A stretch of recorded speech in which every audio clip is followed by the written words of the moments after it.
I need to be better about my hooks. I need to be better about Stop what you're doing right there. Stop. Stop. What are you doing? Oh. Top to your hook, I know. Think about every intro you've ever seen, and too bad I'm better. I'm the best, and that you can trust. But I won't. I've been bombarded and subverted by my own brain, and I realize now that I actually have really bad trust issues. So let's dive in. Hey everyone. Welcome back to my YouTube channel. I use this channel to talk to myself with you in hopes that I can better understand my journey in this life. And if you learn a little bit about yourself in the process, that's pretty great. Oh, trust. I am surprising myself constantly and also realizing that sometimes those surprises aren't necessarily good feeling. I have come to the conclusion and the awareness that I have really bad trust issues, unaddressed. And I can easily pinpoint where those trust issues come from. Number one, childhood divorce. What's up? That's just the source of a lot of my abandonment stuff and also trust issues. So the trust is weird because the only thing that I trust is that people will abandon me. That's an old thought. I worked on that specific phrasing in therapy, but the reality is that it hasn't really stuck. I'm quickly realizing that. I was just like, oh, wow. Like, I constantly am preparing myself for the people in my life, friends, family, romantic connections, to, just disappoint me and let me down. And I don't know what to do about that. I know that the people I have in my life, I can trust them. And time again, they have proven that they can be trusted. For a long time, I hid behind this feeling of not wanting to make waves, people pleasing, not wanting to burden people with my problems, and thinking, oh, right, I'll just do all this myself or take care of this myself. When the truth is maybe my people pleasing is born from a place of distrust where I don't trust someone to protect me. So then I shall contort and twist and pretzel myself until I can be something for them. Maybe I'm talking this out loud right now. It was very easy because of the divorce, right? To attribute my distrust in family or my parents. Right, that's so clear because of this initial wounding has then caused this feeling of distrust, right? So that's easy to connect to. And then it's easy for me to then skip the stone or thread the needle or connect these two things for romantic relationships. And for the long time I was in a romantic relationship, it was easy for me to make that connection of like, oh, right, I have distrust in my family. And so it makes sense that I distrust my relationships as well, my romantic relationships, from that fear of abandonment. What I didn't realize was I also just have trust issues with friends, or I didn't realize how much of that was actually applying to friend relationships as well, friendships, and the distrust in that of just, and right, yeah, really connecting it to the people pleasing, where it was so easy for me to be like, yeah, you have a problem, call me and I'll be there. But if I have a problem, I will do it myself because I don't trust that people will show up for me. And which is ludicrous. It's ludicrous. The people in my life are incredible. My friends are incredible. My family is incredible.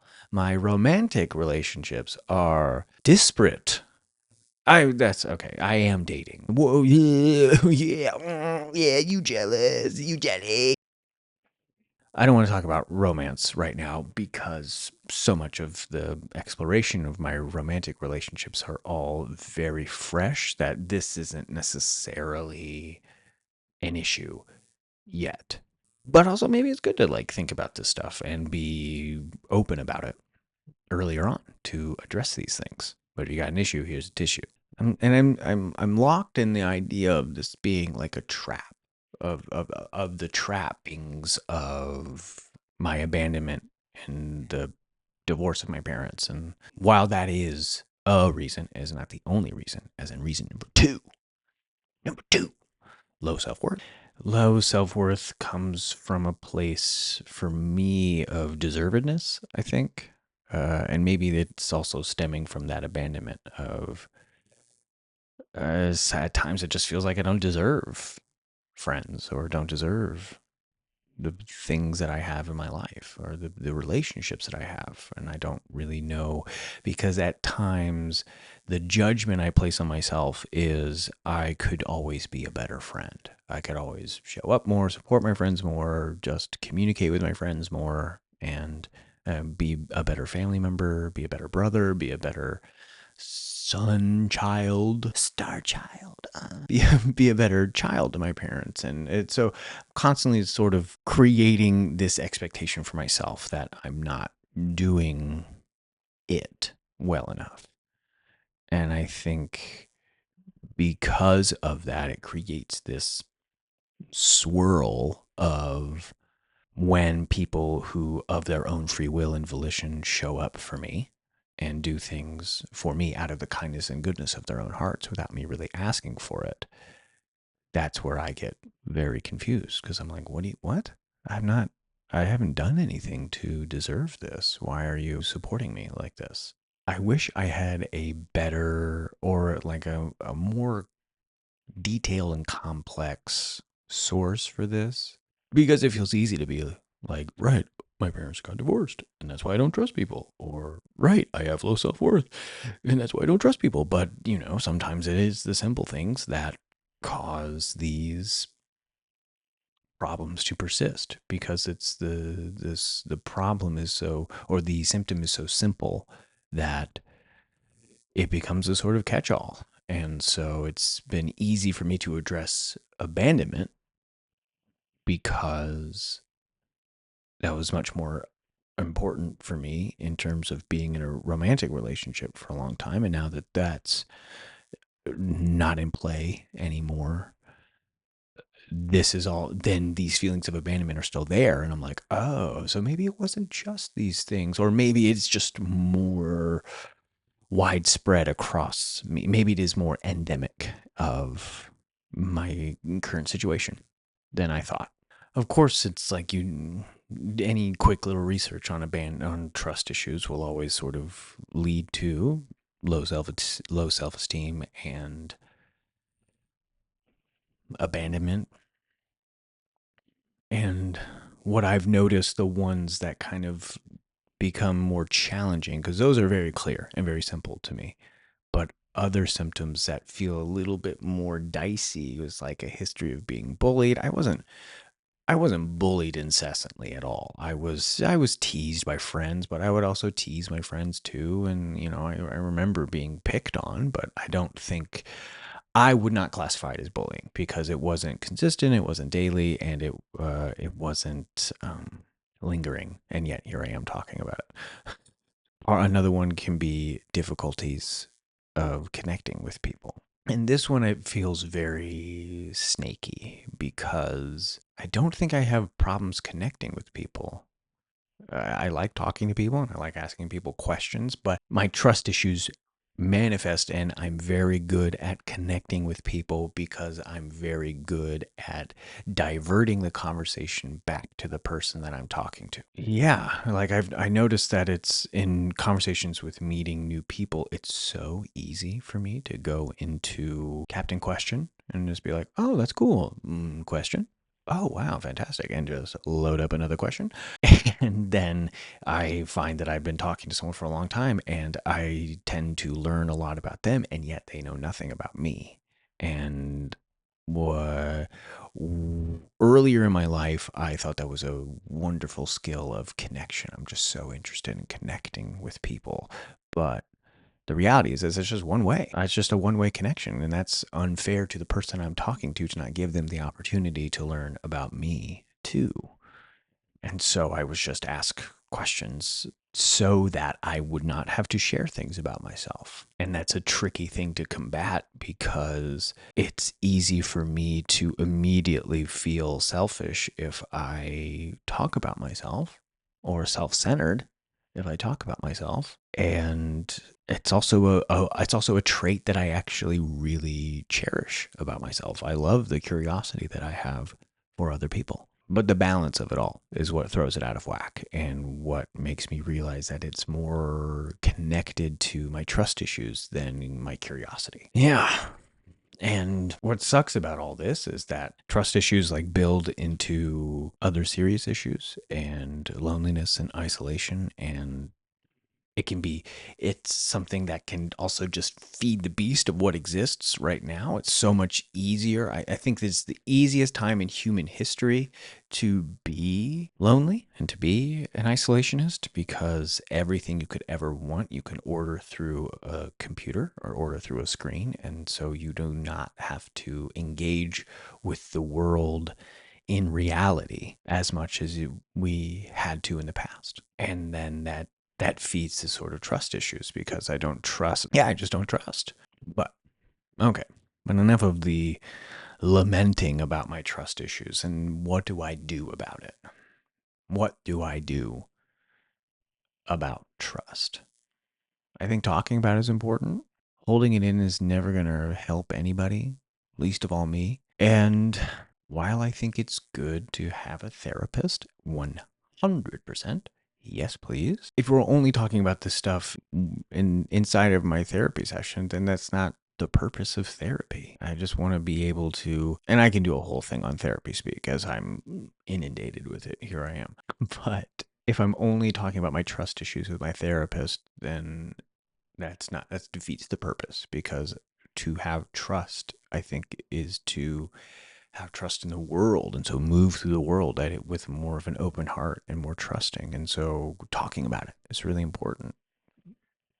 Taking the risk to know that the pain is worth the trust, or trust is worth it. Yeah, it's going to hurt because we're all people, and people are going to hurt us, and our trust will be broken more often than not unintentionally. And we will break the trust of someone else unintentionally, more often than not. Obviously, there are people who will do that intentionally, and that sucks. But I do think those are exceptions to the rule. And so trust is a good thing, because we need people. We cannot do this life alone. And if you think you can, I think you're wrong. I will do our fisticuffs. What ho? I'll give you a jolly Roger right there on the jaw, and then we'll hug. Because we need people. We need people. We cannot do this thing of life alone. I mean, just look to biology. We're not isolationist creatures. And one that's big for me is recognizing I can experience the feelings of trust very quickly, but that doesn't mean that I'm trusting of someone, and that's okay. And that also means that I can take my time to trust someone. And it doesn't necessarily, trusting and being guarded, I think, are two separate things. We can be guarded, yes, but I think I can still be an open person and still be conscious of my trust and be like, and not in a way of like, you have to prove yourself to me, prove your trust, you shall earn my trust. But knowing that it does take time, and that's okay. And just to talk about it. Talk about it, talk about it, talk about it. I said it first, talk about it. But that's probably the most important one. And acknowledging and realizing this is the core of it all. And dare I say, even reason number three. I don't trust people because I don't trust myself. And that's a shitty thing to admit, because we all want to trust ourselves. But that ties into my low self-esteem, right? Of just not believing in myself and therefore not trusting myself. But to cultivate the trust with myself first will always benefit the trust I have in others. Because if I trust myself and someone else I trust breaks my trust, it allows me, the trust I have in myself allows me so much more empathy and compassion for that person to be able to work through that trust in either repairing the relationship or moving forward. Like, I'm not sitting here saying forgive everyone who's ever wronged you ever, but I think there's a lot less malice in the world. And I'll end on this. To know the difference between trust and control. To control something is to dictate every step of the way, and to trust something is to know that it will go in the direction that you push it.